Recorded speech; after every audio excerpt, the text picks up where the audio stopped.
watching this video. My name is Brian Collin.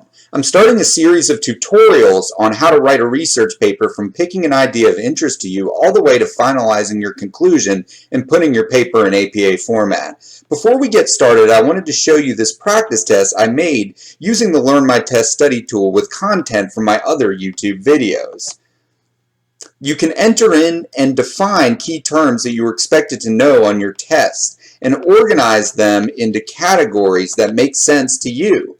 And then you can enter in differences between terms in the same category.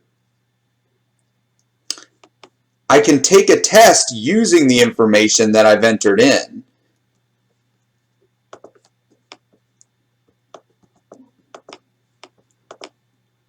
And then once I'm finished with the test, it will give me a breakdown of my results. And then I can view statistics about my last attempts on the test. And then one of the things it does is it'll break down my test scores by category. And so I can focus my results on the areas I don't know as well. So since I have 100 on operant conditioning, I'll take that one out and I can focus my future test questions on the answers I don't know as well, ultimately maximizing study time. You can take the practice test that I made using the link in the description, and you can sign up absolutely free at learnmytest.com. This is Brian Collin with Learn My Test. Thank you so much for watching this video. So I want to talk for a minute about this article that was written by Elizabeth Dunn, Daniel Gilbert, and Timothy Wilson in the Journal of Consumer Psychology in 2011.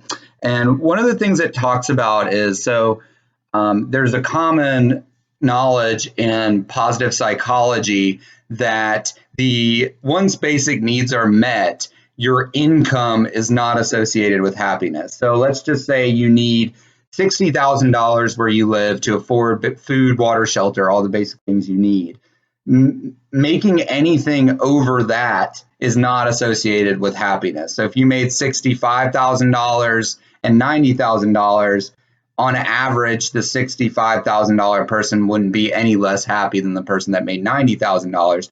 And the reasoning is because you get used to how much money you make. So for example, if you make $65,000 and you're like, oh, if I just made $75,000, I would be happy. And then you make $75,000 and then you get used to it and then it doesn't make you happy anymore. And then you got to make $85,000. This whole concept is called the hedonic treadmill. So the idea of how much money you make is not associated with happiness, but they talk about here how you spend your money is associated with happiness. So I'm just going to skim through it real quick. So buying experiences instead of things.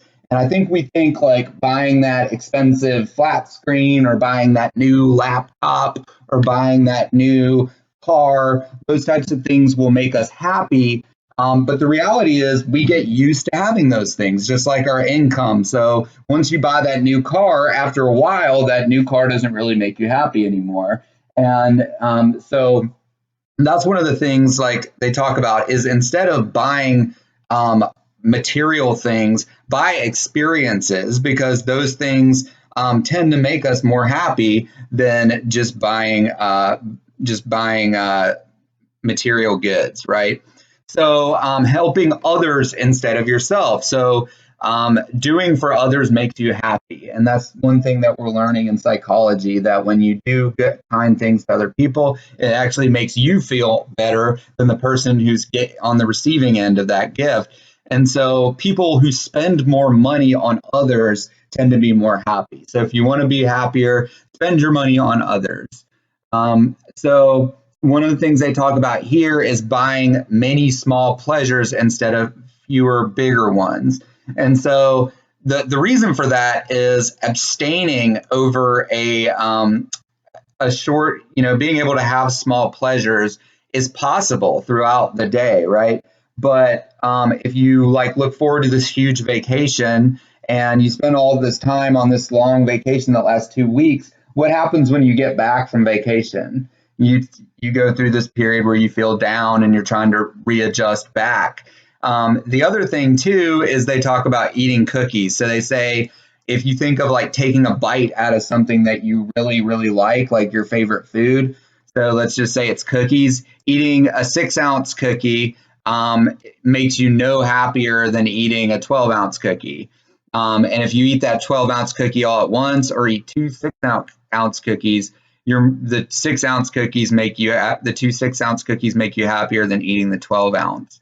So this is just an example that, just having smaller, broken down pleasures rather than having these big, big experiences may be better off. So maybe taking smaller vacations instead of taking like one giant vacation.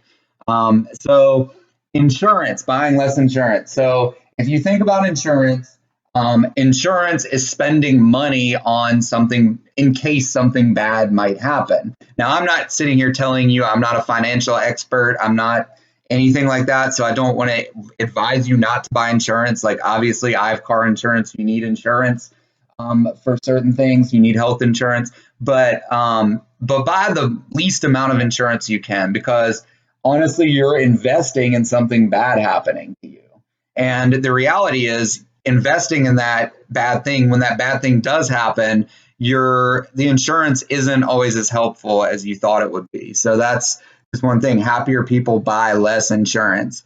The other thing is pay now and consume later. So people that consume and then have to pay later, they tend to be regretful about what they bought. Like, so if you buy something and then you borrow the money to buy it, and then you enjoy it, but then you've got to pay it back, and then you realize, wow, was it really worth it for me buying that thing that I just bought?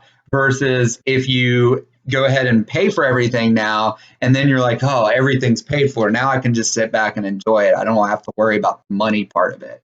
So people that have that are happier, they tend to pay now and then buy later.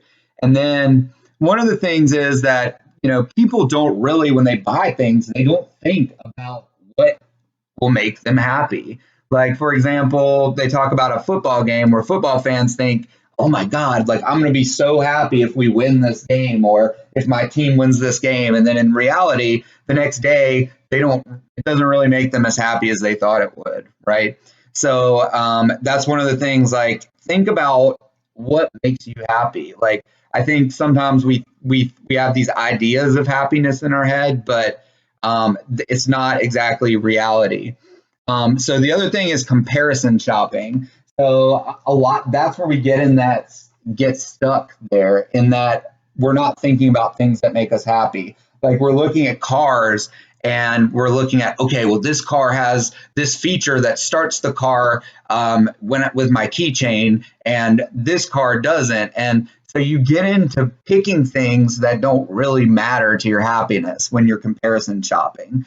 The reality is, you just want a car that gets you from point A to point B. And some of you guys may have other preferences with your cars.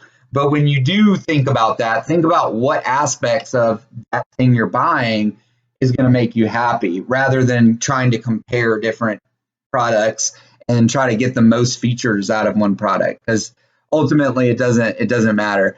So following the herd with your head instead of your head. So a lot of times we look at things and we think, oh, this is going to be great, like this movie or this vacation. Or the reality is, if a lot of other people enjoyed that movie or that vacation or that restaurant or whatever, then you're probably going to enjoy it too. I mean, if you watch a movie on Rotten Tomatoes and 95% of the audience said, yes, this is a good movie, then there's a 95% chance that you're going to like that movie too, right? So go with what other people say. Like, if other people say this is good, the likelihood that you're going to think it makes you happy too is pretty high. So I thought this was a really interesting article, an interesting commentary on just on happiness and money, and really how you can spend your money to increase your levels of happiness. Thank you so much for watching this video. Remember, the best way to study is to take practice tests. If you can't find good practice tests, build your own and learn while you do it using the Learn My Test study tool. It's absolutely free at learnmytest.com.